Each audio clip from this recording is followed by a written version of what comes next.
We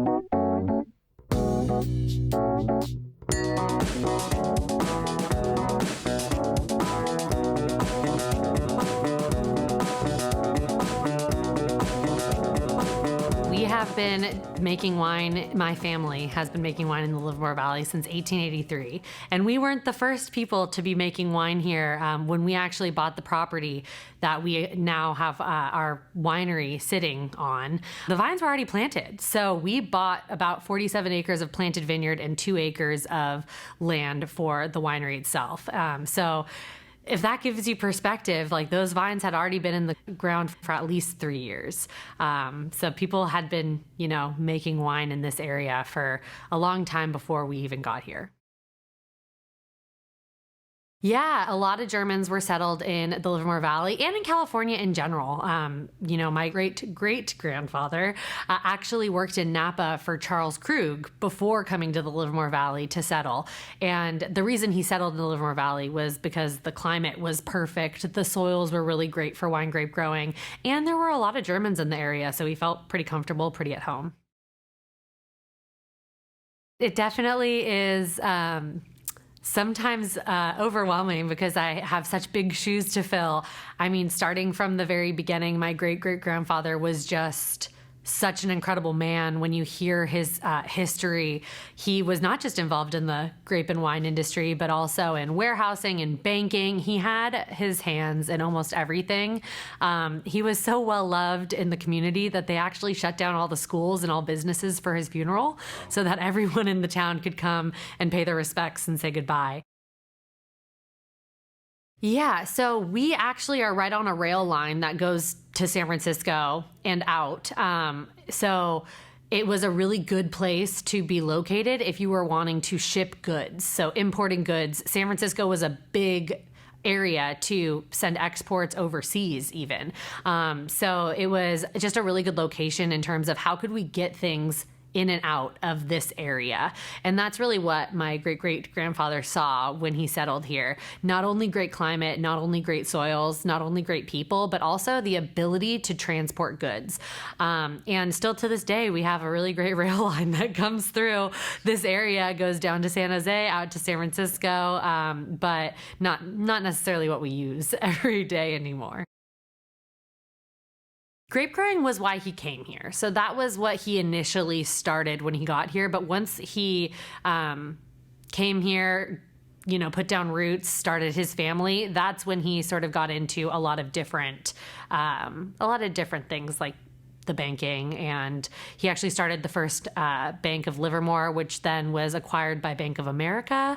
And he had warehouses all along the rail line. So there was different things that all of his children could do when they grow up. He actually ended up having 8 children, and only 2 of the children ended up working in the wine business. Some children moved out of state, some stayed local. One of his sons actually ended up being the president of Bank of America, lived in San Francisco. So they were all over the map, but Ernest and Herman were the 2 that really found passion in the wine industry. Herman as the winemaker and Ernest as the farmer. And that's sort of where our story continued forward as a family legacy. That's what we found in the 5th generation even. All of us have our unique interests, and that's really helped us to really not step on anyone's toes. No one's gone after the same job. We've all kind of found our little unique interest and really pursued that for growth, and it's allowed us to get along well as a family and continue our business forward. There are 6 of us in the 5th generation. So we had sort of like a setback, so to speak. In our 2nd generation, there was only 1 child produced of that generation. The whole family, except for Ernest, got very sick, and none of them were fertile after that. So Ernest is the only one that had any children, and he only had 1 son. And it's because he didn't get married until later in life, and so they just didn't have time to have more children.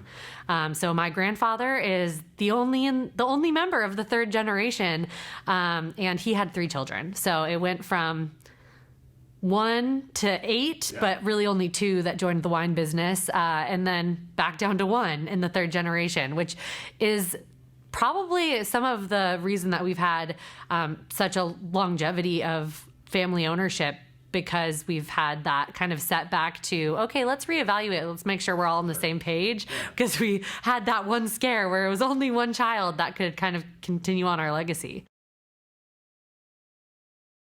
Very flattering that so many winemakers love the Wente Clone, but to give kind of the background on the clone.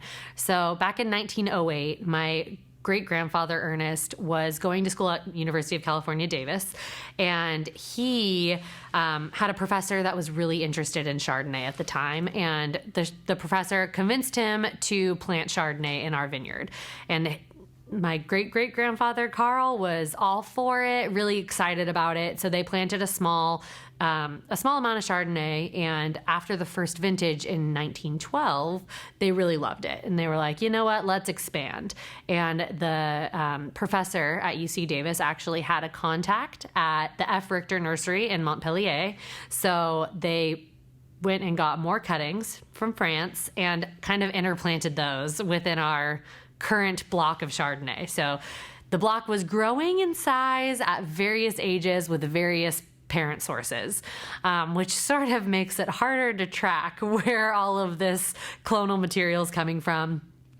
But so, moral of the story, the Wente Clone comes from two different sources of budwood.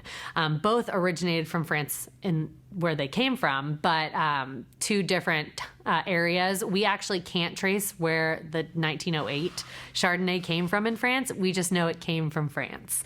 But at least we can trace the second batch, which was the F. Richter Nursery. From there, we continued to grow our supply of Chardonnay by my great-grandfather Ernest going through during the ripening season and tasting berries and marking the vines that had beautiful growth, beautiful cluster morphology, and also just tasted the best, had the really beautiful, exquisite, extractable flavors that people know and love in California Chardonnay. So he was looking for a muscat sort of flavor, as well as a candied golden apple, and leaning into some of those stone fruit flavors like papaya or pineapple. So those flavors, he would mark those vines, and when the vines go dormant, and this is how easy it is to propagate a vineyard. When a vine goes dormant, all of the woody material that's shooting up or out, depending on how your vine is trained, if you literally just cut it off when the leaves all fall off and stick it in the ground, when spring comes around, that will now grow roots and it will grow shoots at the end. So it's that easy to propagate a vineyard, and that's literally what Ernest was doing. So he was just continuously growing our blocks of Chardonnay with those vines that he had marked that had the best growth, the best flavor. And that's how we just continued to really purify what is now known as the California style of Chardonnay. We were very fortunate that in 1920, when Prohibition happened, we were the white wine supplier for sacramental purposes through Beaulieu Winery. And so we continued to grow our supply of Chardonnay while others were removing a lot of whites, because home winemaking was really what people were growing grapes for. And it's really hard to ship white wines. Yes, they just they don't hold up. So they were putting in either grafting over to something a little sturdier, or, they were just changing what they did altogether, pulling out the vineyards and growing a different crop, or it could have been anything. But we were able to continue growing our supply of Chardonnay. So when Prohibition ended, we were some of the only Chardonnay in the state of California. And the next thing we did was we put our varietal label on the bottle in 1934. And when you put Chardonnay on the bottle and you're selling it in that way, that was not done back in the day. So you never put the varietal label on a bottle of wine. Yeah, it's funny, isn't it? It is funny. And we just decided, the California wine industry is in shambles. If we do this, it might show people hey, here's some quality that you can rely on.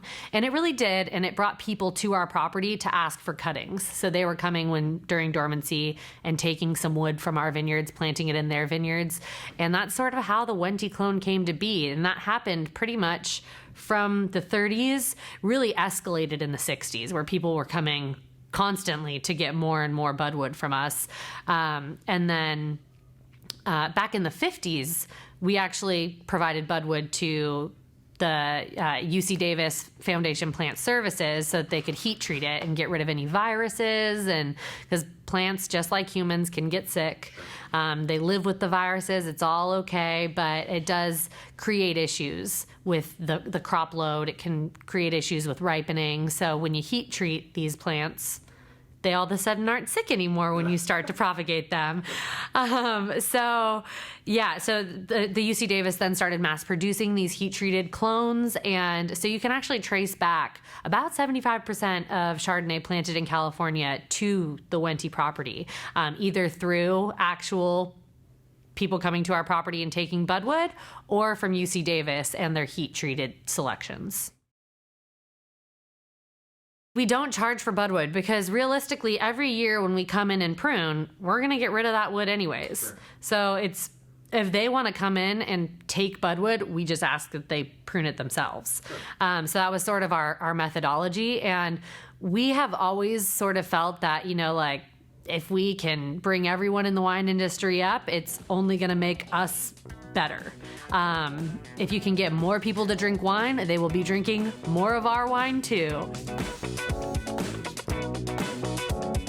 Our website is www.wentevineyards, and that's vineyards with an S at the end, .com.